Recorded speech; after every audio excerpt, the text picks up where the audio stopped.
Hi, everyone. Good afternoon. As cloud adoption surges in federal agencies, keeping pace with infrastructure and demands becomes a challenge, while cybercriminals and nation-state actors become savvier at hacking into servers and data centers. Some federal agencies are exploring Devsecops practices to automate their ATO processes, as well as introducing new technologies to increase their cyber posture. This panel is focused on innovating the ATO process, as well as looking at ways to accelerate technology in cybersecurity. The leaders you will hear from during this panel are focused on these innovations and strategies to better deliver cloud security. I'm Erin Mirsky, a Senior Vice President at Government CIO. Joining me today, I'd like to introduce our panel. Royce Allen, Enterprise Cybersecurity Architect with the Office of Cybersecurity Policy and Compliance with the VA. Rob Brown, the Chief Technology Officer with USCIS, and Rob Wood, the CISO at Centers for Medicare and Medicaid Services. Welcome, everyone. Let's kick off the panel by initially talking about the different cloud and emerging technologies each of your agencies is focused on. Royce, let's start with you. How is the VA embracing cloud and emerging technologies, and how are you helping drive them forward? Good morning. Hi, let me first start off by giving you an idea of what the VA environment looks like.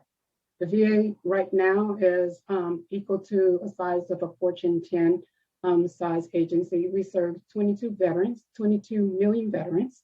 We have a budget of $200 billion. We have 350,000 VA employees. We have 24/7 IT operations across the US and some overseas. We have 145 hospitals, 1,231 outpatient facilities, 135 cemeteries, and 56 regional business centers across the US. So the VA has truly embraced cloud and cloud technology and services. The cloud technology and services improve the services and how we perform our government mission daily. We have right now 76 systems that we manage right now, and it's growing. Our first, in accordance with our acquisition guidelines, all requests we must seek cloud services first. Our goal is to be 80% at an 80% utilization of cloud services. So that means we're probably going to get up to 800 to 1,000 cloud applications. So just to give you an understanding of what that looks like, we also use our cloud services to expand our mobile services, our IoT services.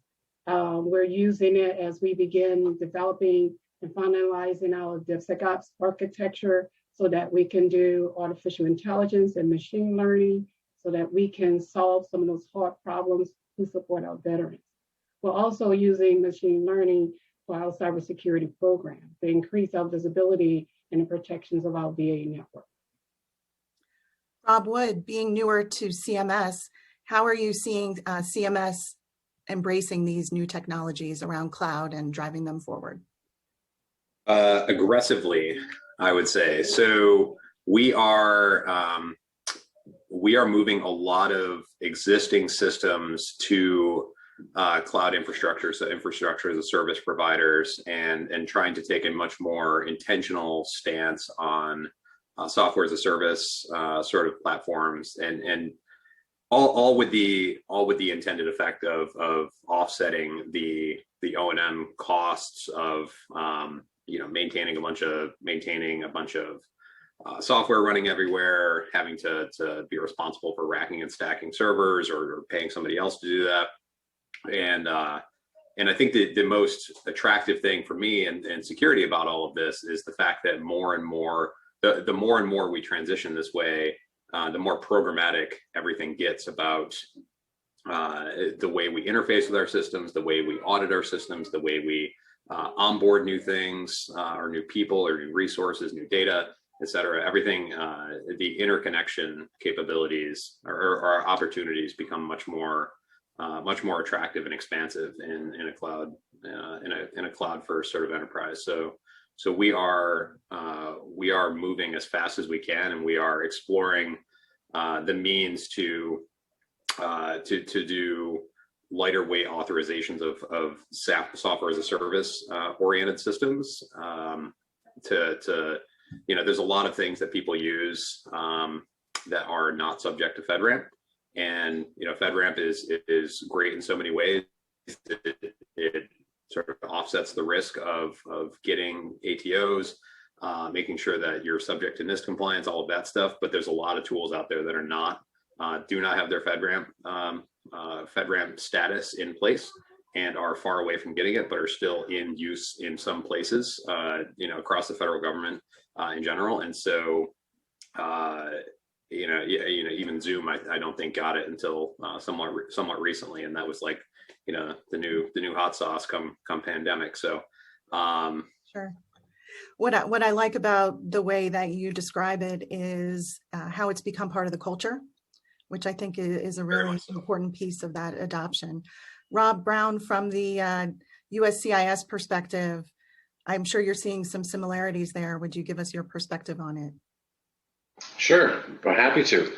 So CIS has been embracing the cloud for shortly after AWS S3 was announced and EC2 instances were available. We actually started to embrace the cloud, and we're having our CIO at the time create waivers so that we could leverage public cloud instead of gov cloud to enhance, to your point, that culture, encourage learning and experimenting and getting the right skill sets in place so that we could really move faster.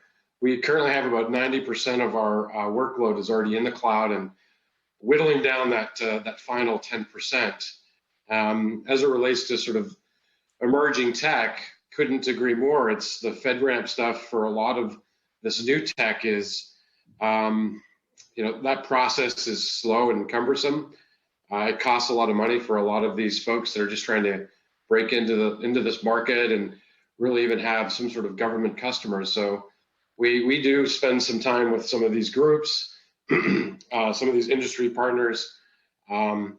Typically, we do a ATC or an ATO with these groups, and then ultimately, we're typically asked to help sponsor their FedRAMP. And ideally, and we've done this in the past, ideally moving forward, we'd like to partner up with other DHS or other components. So sort of offering this up, I think it would make sense instead of one agency or one component dealing with this. It makes a whole lot more sense to try and work with these new technology groups, new industry folks, partner up with our federal brethren and work some of these things together. Just would make it so much better. And then it encourages a lot of that cultural sharing across the cloud that is so important, even if it's just data or sharing, infrastructure code snippets. All of these things would be wonderful to start to really push the ball and move the ball on. We really do embrace sort of that experimentation and have a culture for that, mainly in obviously non-prod environments, and again continue to push the edge and hopefully continue to maintain somewhat of a leadership perspective and adopting and embracing these technologies and sharing that out with other folks so they can minimize the scars. Sticking with you for another question. So how have the surges from the pandemic increased how your agency is keeping up? Do you have some best practices, some areas that you would recommend from where you've started, some battle scars to share in terms of that surge and how to stay on top of it?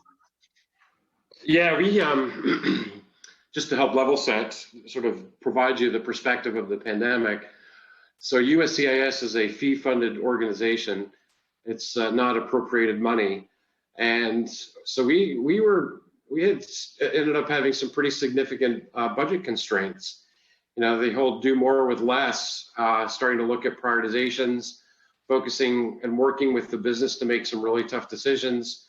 A lot of it culminated in the ability to maintain status quo. We did lose a lot of good folks in staff reduction, either from contracts, what have you, to other effects. So at the end of the day, it forced us to, especially from a security perspective, to really think about How do we, again, do more with less? How do we really embrace automation, put that at the forefront so we can continue to keep up with the increased demand, and even maintain the status quo we had before the pandemic. There have been some silver linings to this. Again, I think folks were forced to upgrade their skill sets. Which I highly encourage, and that is definitely a battle scar that folks need to, whatever you can do to encourage the playgrounds, the courses, what have you, so that staff can get up to speed with understanding just basic automation to leveraging tool sets to providing that feedback in an automated way makes a whole lot of sense. So again, the other area, just being sort of more corporate or fiduciary, was looking at reuse, looking across the enterprise, across portfolios where we could start to aggregate. We looked at unifying pipelines so that we provide parameterized pipelines for folks, minimizing the types of code that we were using and developing in. And then again, minimizing a lot of the different tools that we had in place, as well as introducing some new tools and moving the ball to the left. And in some cases, pushing it straight into the IDE of the developers. We also took a stance of providing a lot of these onboarding guides so that folks could be up to speed quick within a couple of days versus sometimes even 3 months, as well as it's always a sort of a gut check for folks to go back and really see where they were, see how they could leverage the tools in place. So that I think the pandemic, mainly from an automation perspective, was a big help in us continuing to keep up the pace. The other area that is also, I think, critical as folks mature in their cloud journey is, if you want to do some leapfrogging, really focus on past usage. It's great to spin up, virtual machines. Highly recommend on just, bypassing a lot of that sort of, lift and shift from a data center of a VM to a VM in the cloud, and look across the portfolio of services that exist and embrace PaaS. Minimizes your FTE count, minimizes your O&M and sustainment. And again, a lot of these PaaS services typically are FedRAMP and or have an ATO that you could potentially leverage from another agency. Those are great ways that you guys have really embraced the challenge of how to accelerate your workforce, how to accelerate technology. From the VA perspective, as a primary care provider, same question: how is the pandemic impacted how VA and your team is keeping up with demand? Aaron, before I answer that question, can I piggyback off of something Rob said? Absolutely. So at the VA, we have lots of systems that we've either accepted the FedRAMP authorization, or we've led some of the FedRAMP authorization. So I offer to you to reach out to us if you guys want to get reciprocity off of some of those applications. We've also stood up our own internal FedRAMP program. We work a lot side by side with the FedRAMP program office because we have so many applications that we continue to deploy. And we have the same challenges with, small vendors, a small organization that provides services, healthcare services, and, from, the terminology of mom and pop's type of shop, FedRAMP, is a little bit expensive. There are some things that we put in place to kind of augment some of those challenges and some of those costs internally for some of those requests. So just feel free to reach out to me, and I'll align you with my cloud security lead so that we can begin partnering a little bit more. Also, just now to answer your question, and what we were able to do in such a short period of time last year, and what we continue to do to support the COVID and the pandemic initiatives. Last year, we went from 43,900 remote users to 133,000 simultaneous users. We quadrupled our Citrix services from 1,700 to 7,600. We doubled our VPN and our Citrix gateway capacities from 12,000 users to 500,000 users.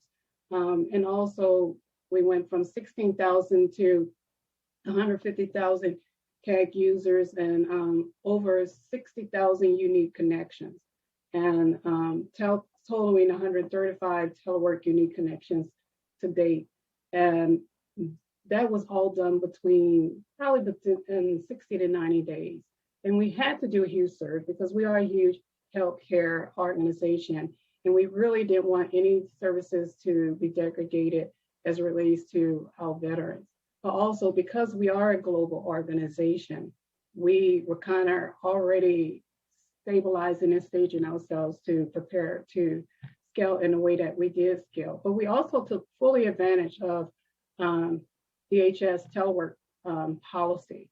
We worked closely with them because we were already going through our gap analysis for TIC 3.0. We have probably more than 25 use cases for TIC 3.0. We were able to accelerate at least 4 of those to support our growing search efforts in telework. We created a COVID rapid response process, which we use for rapid response initiatives across the board now. And what we did was we looked at what is most critical for what do we no kidding needs to meet as it relates to the FedRAMP requirements. And we all agreed on these are the areas in which we are willing to accept the risk.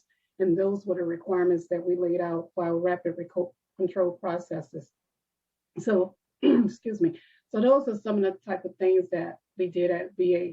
But we continue to look at various ways of how we can automate across the board. Recently, we had a meeting with FedRAMP to talk about automation and moving information from OMB Max to our source system of record for how we capture our authorizations so that we don't, can move away from doing some things manually. We also, and I don't want to go into the next question, we will start talking about Devsecops, but looking at how do we automate security authorizations so that we can move more rapidly. So those are some of the things that we've done at the VA. Those are great. And so just to continue the automation and acceleration discussion, Rob Wood at CMS, how are you helping increase that automation to accelerate your teams while still keeping the systems and the environment secure? Yeah, I think, from my perspective, I have many opinions on automation, and I think it spans the gamut of, you're trying to automate like the entire ATO process or get to this, nirvana state of ongoing authorization or continuous security. But I think it's important that anybody in a security or IT sort of role embrace the fact that automation can be as simple as taking care of the repetitive 5-minute annoying things that fill up your day on a regular basis, or going back and forth and trying to schedule things, or soliciting feedback or agenda items before a meeting, or whatever it happens to be. And if you can pile up and stack up a number of those small wins, then your team as a whole can be much more effective with their time. And I think it's important that anybody embrace the fact that like they can take control of their own destiny when it comes to finding ways to automate things. And this is like the classic system administrator, automating themselves out of a job sort of story. But I think way too often, at least from what I've observed, there's this notion of needing to automate this big, heavy thing. And then we're gonna shape it into a project, and we're gonna put together an SOW, and it's gonna go out to RFP, and some contractor's gonna pick it up and bid on it. And then by the end of it, you don't actually end up with this thing that you wanted, or your life isn't notably better, and it took a long time to get there. So like those small little chunks of progress, I think are really important to keep your eye on the prize around. And then separately, as it fits to automation in a bigger like system compliance or system ATO sense, one thing that we're talking a lot about and laying some groundwork for is trying to, and this circles back to the cloud and modern technologies that have that are API centric or API first, is basically trying to push and encourage more developers to take advantage of centralized or standardized technologies. And when we do that, we can take advantage of patterns like control inheritance. If you're using Amazon Web Services or Azure, and you're building a standard web tier application, and you're using Nginx and Python Django, and you're using this this particular library, and you're using a CI/CD pipeline that has these X, Y, and Z checks built in, dependency scanning, lightweight static code analysis, dynamic code analysis, or dynamic runtime analysis at the end of it. You've got a web application firewall built in. Basically, you're leveraging like this pattern. Then, by extension of leveraging that pattern, you can take care of automating or getting security telemetry on certain stages of that technology stack or that architecture. And by extension of individuals or developers taking advantage of it, they will infer the security benefits or the control properties on account of their just using and building on top of it. It's kind of like the same model of I infer the benefits of not having to rack and stack servers by building on AWS. They take care of that for me, and so I can go faster. Having staff really understand how it makes their job better, how it helps secure the enterprise, feeling those quick wins and small successes along the way really helps progress the program. Rob Brown, going back to the ATO discussion and Devsecops, you mentioned some best practices and ways to make it go better, make it go quicker, how to really bring that innovation from the niche commercial companies in and get them up to speed. So in what ways has Devsecops impacted the mission overall and the security process? Do you have some other best practices to share with the group? Absolutely. So impacts, again, if just trying to break it down, it's from a security perspective, focusing on common controls. I think that's extremely important, and trying to provide to Rob's point as well is having those standardized building blocks that are CISA or staked out. They're easily accessed. They have pipelines of their own, so infrastructure as code pipelines. Continuing to build out those frameworks that are reusable. That could be, again, just either infrastructure driven or pipe driven as it relates to communication, async communication, APIs. So having frameworks that have logic built in so that folks don't need to do it, has the security built in, which again is another area we work with various companies, is impacting their production and how they move forward. So one group we worked with was impacting their backlog and essentially creating encryption at rest for payloads. And we could even down to field level encryption and testing that out and working with those companies. Again, and that's something back to a past platform, reducing those snowflakes. We start to build that in and work with those groups. Then it just eliminates the need for all of these other teams, engineering teams, what have you, to have to deal with that themselves. And then the big part of it is the promotion of that and making it readily accessible and providing, again, semi or fully autonomous access to that with some of these frameworks that are either checkboxed or already created. So that some of these, just the basic building blocks that from infrastructure all the way to deployment, I think are critical. And then having the right compliance baked into them is also very critical. Your quality goes up, your speed to product delivery goes up, and then it just becomes a bit of a human culture game of ensuring that folks know what's going on and can continue to use it. It's also provides for, back to just code, is making sure that everything really is code, and we look at policy as code and have started to embrace that with OPA or open policy.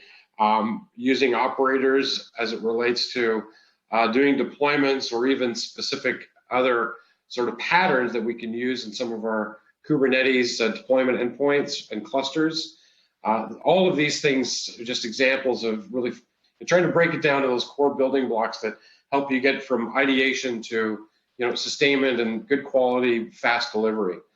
Some of the other areas have been, the creation of management instructions or policies, essentially providing some of these teams a bit of the carrot and the stick, so that they have clear guidance on how to move forward with their pipelines, with just quality, with security baked in, and then providing them that carrot of, if you do all of these things, you can release at will. You don't need to go through like a release readiness review or some other sort of gated process. These are also, I think, really important aspects of changing the culture and helping embrace that DevSecOps movement.